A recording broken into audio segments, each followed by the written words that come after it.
Hello friends, welcome to PSC guide 360। Hope आप अच्छे होंगे और लेक्चर को एंजॉय कर रहे होंगे।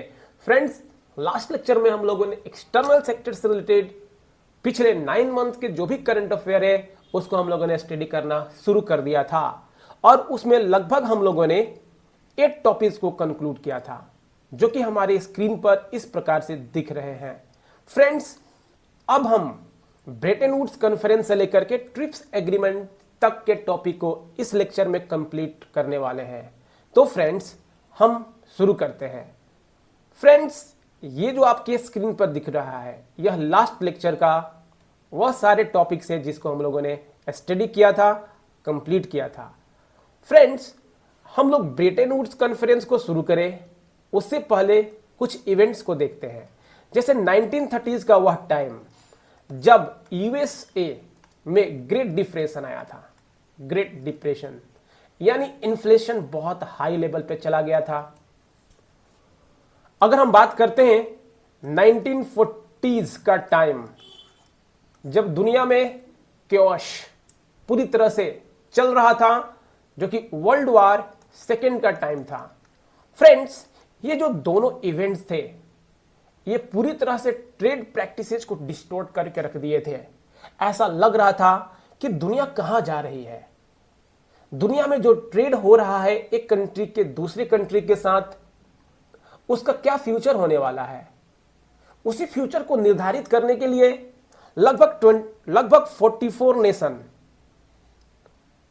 एक जगह पर बैठे और जिस जगह पे वे बैठे वह जगह था फ्रेंड्स ब्रेटन वुड्स। यानी यह जगह है यूएसए में, एक सिटी है जहां पे लगभग 44 नेशंस एक दूसरे के साथ बैठे और एक कॉन्फ्रेंस की है, जिस कॉन्फ्रेंस का नाम दिया गया ब्रेटन वुड्स कॉन्फ्रेंस। इसको दूसरे तौर तरीके से United Nations monetary and financial conference 1944 भी कहा जाता है। फ्रेंड्स, अगर हम बात करें ब्रेटन वुड्स कॉन्फ्रेंस में जो डिस्कशन हुआ उसका क्या रिजल्ट निकल करके आया, तो लगभग 3 आउटकम्स हमारे स्क्रीन पर है। पहला आउटकम है friends creation of Bretton Woods institution, जो हम आईएमएफ की बात करते हैं, आईबीआरडी यानी वर्ल्ड बैंक की बात करते हैं। ये दोनों इंस्टीट्यूशंस आउटकम से ब्रेटन वुड्स कॉन्फ्रेंस की। अगर हम बात करते हैं फ्रेंड्स, दूसरा आउटकम्स वह है फिक्स्ड एक्सचेंज रेट रेजिम, जो कि 1971-1973 तक आते आते इसको फिनिश कर दिया गया, हटा दिया गया। वहीं बात करते हैं फ्रेंड्स, तीसरा आउटकम वह है प्रमोशन ऑफ फ्री ट्रेड, यानी विद लोअर टैरिफ और without tariff.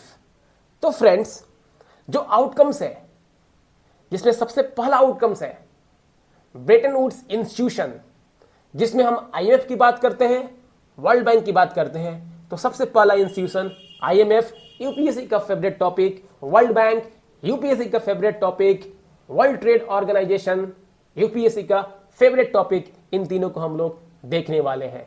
Friends, IMF news में क्यों रहा है? रिसेंटली आईएमएफ ने एक रिव्यू को कंप्लीट कर दिया है और वह जो रिव्यू है फ्रेंड वह है extended agreement under EFF. EFF कहूं तो एक्सटेंडेड फंड फैसिलिटी, जो कि इजिप्ट को प्रोवाइड किया गया था। इसका रिव्यू आईएमएफ ने कंप्लीट कर दिया है। हमारा क्या ड्यूटी बनता है? हमारा ड्यूटी बनता है एक्सटेंडेड फंड फैसिलिटी क्या होता है हम इसको समझें। Friends, extended fund facility IMF का एक असिस्टेंस प्रोवाइड करने का तरीका है। इस प्रोसेस के थ्रू, इस प्रोविजन के थ्रू आईएमएफ असिस्टेंस उन कंट्रीज को प्रोवाइड करता है जो कि सीरियस पेमेंट इम्बैलेंस को फेस करते हैं। क्यों फेस करते हैं friends? Due to structural issues. Structural issue कहूं तो जो सप्लाई है, डिमांड है, एक देश का दूसरे देश में एक्सपोर्ट है, इंपोर्ट है, इसमें कुछ इशू आ जाता है। वह इशू किसी भी कारण से हो सकता है। ग्लोबल लेवल पर कोई टेंशन हो गया, कोई हेल्थ इशू प्रॉब्लम हो गया, इन स्ट्रक्चरल इशू के कारण यदि कोई देश financial balance of payment issues को फेस कर रहा है तो फिर एक्सटेंडेड फंड फैसिलिटी के थ्रू आईएमएफ उसको हार्ड मनी प्रोवाइड करता है।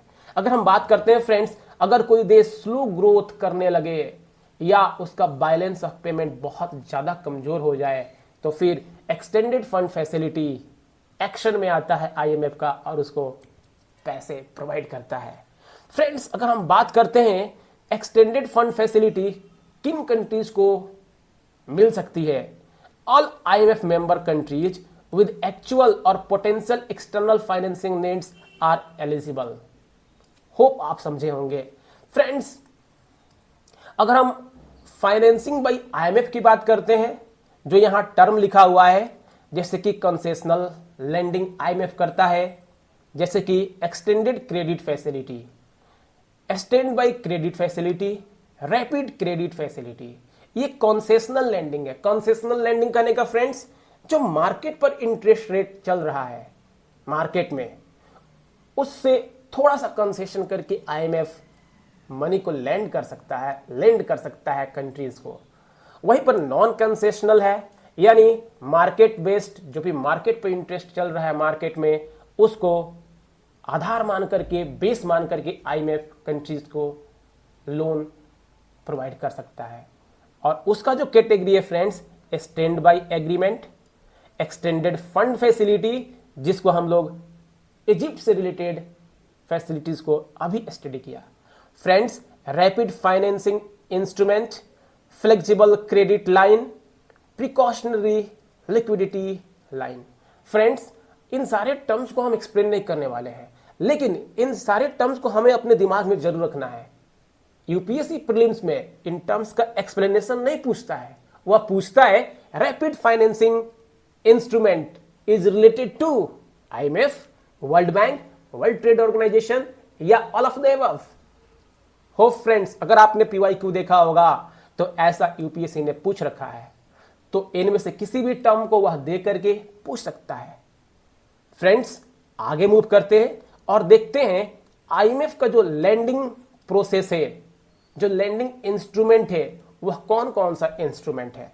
उनमें से सबसे पहला इंस्ट्रूमेंट आता है फ्रेंड्स, जनरल रिसोर्सेज अकाउंट, जीआरए। क्या होता है जनरल रिसोर्सेज अकाउंट? कहूं तो इस अकाउंट के थ्रू आईएमएफ मेंबर्स को नॉन कॉन्सेशनल टर्म्स पे, यानी मार्केट बेस्ड इंटरेस्ट रेट पे लोन को, फंड को फैसिलिटेट करता है। इस प्रोसेस को जनरल रिसोर्स अकाउंट नाम दिया गया है। फ्रेंड्स, वहीं पे अगर हम दूसरे लैंडिंग इंस्ट्रूमेंट की बात करते हैं, वह है poverty reduction and growth trust, PRGT, poverty reduction and growth trust. Friends, poverty को रिड्यूस करने के लिए कॉन्सेशनल लोन देना पड़ेगा। मार्केट इंटरेस्ट रेट पर आप लोन देकर के पॉवर्टी को रिड्यूस नहीं कर सकते हो। यानी आईएमएफ कॉन्सेशनल फाइनेंशियल सपोर्ट करता है लगभग जीरो इंटरेस्ट रेट पर। किनको फ्रेंड्स? लो इनकम कंट्रीज को, ताकि पॉवर्टी को रिड्यूस कर सकें।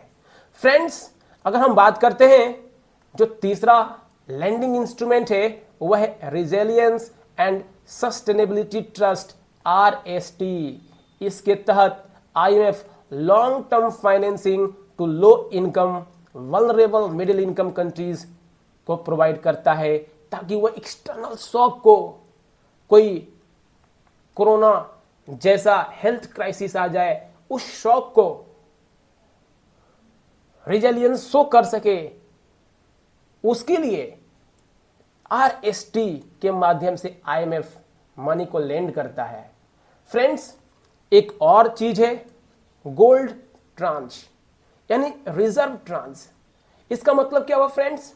Credit system granted by the IMF to its member, यानी अपने मेंबर को जब आईएमएफ क्रेडिट सपोर्ट प्रोवाइड करता है, उसको हम लोग गोल्ड ट्रांस के नाम से भी जानते हैं, रिजर्व ट्रांस के भी नाम से जानते हैं। फ्रेंड्स, इस टॉपिक को यूपीएससी ने 202 में ऑलरेडी पूछ रखा है।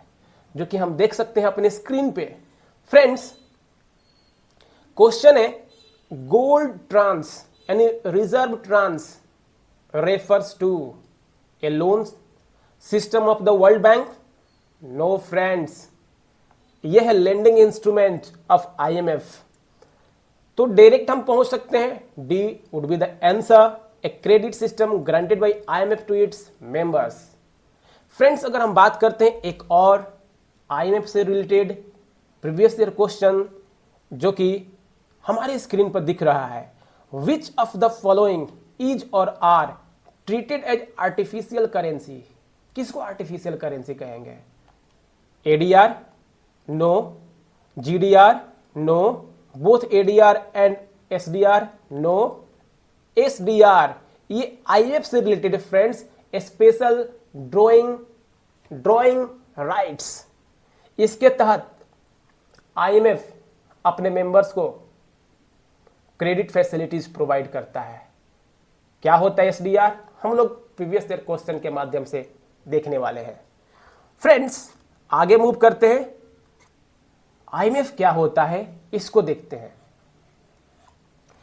कुछ इससे रिलेटेड फैक्ट्स को देखते हैं। आईएमएफ का जो लोकेशन है फ्रेंड्स, जो हेडक्वार्टर है वाशिंगटन डीसी यूएसए में है। अगर हम इसके जेनेसिस की बात करें, बिल्कुल फ्रेंड्स, ब्रेटन वुड्स कॉन्फ्रेंस 1944 में जो हुआ था वहां पर इसका जेनेसिस है। अगर हम इसके मैंडेट की बात करते हैं जो एग्जामिनेशन पॉइंट ऑफ व्यू से बहुत इंपॉर्टेंट है, हमें याद रखना है, वह है यह प्रमोट करता है ग्लोबल मैक्रो इकोनॉमिक और फाइनेंशियल स्टेबिलिटी को। यह प्रोवाइड करता है short term to medium term loans. किनको फ्रेंड्स? उन कंट्रीज को जो बैलेंस ऑफ पेमेंट इशू को फेस करते हैं। फ्रेंड्स, अगर हम बात करते हैं इनमें कितने मेंबर्स हैं, 191 कंट्रीज। क्या इंडिया इसका मेंबर है? Yes, India is a member of IMF. अगर हम बात करते हैं फ्रेंड्स ऑर्गेनाइजेशनल स्ट्रक्चर, तो बोर्ड ऑफ गवर्नर्स जो कि हाईएस्ट डिसीजन मेकिंग बॉडी है आईएमएफ का, वे इस पर डिसीजन लेते हैं। फ्रेंड्स, अगर हम बात करें बोर्ड ऑफ गवर्नर्स कौन होते हैं, तो किसी एक देश का फाइनेंस मिनिस्टर गवर्नर हो सकते हैं। वहीं पे उस देश का जो सेंट्रल बैंक है, सेंट्रल बैंक, इस बैंक का जो हेड होगा, चीफ होगा, वह इस गवर्नर को सपोर्ट करने वाला व्यक्ति होगा। हो फ्रेंड्स, आप समझे होंगे। यानी board of governors composed of one governor, one alternate governor from each member country. Governor जो होगा, फाइनेंस मिनिस्टर जो होगा वह होगा, और अल्टरनेट गवर्नर कौन होगा आप बताओ कमेंट बॉक्स में। फ्रेंड्स, इसकी एक एग्जीक्यूटिव बोर्ड होती है, इसमें लगभग 25 मेंबर्स होते हैं जो कि डे टू डे आईएमएफ का जो एक्टिविटी होता है उसको ये देखते हैं। फ्रेंड्स, वहीं पे यदि हम बात करते हैं international monetary and financial committee IMFC, यह क्या है फ्रेंड्स? तो यह 24 मेंबर एडवाइजरी बॉडी है जो रिप्रेजेंट करता है मेंबर कंट्रीज को, ग्रुप्स कंट्रीज को आईएमएफ के।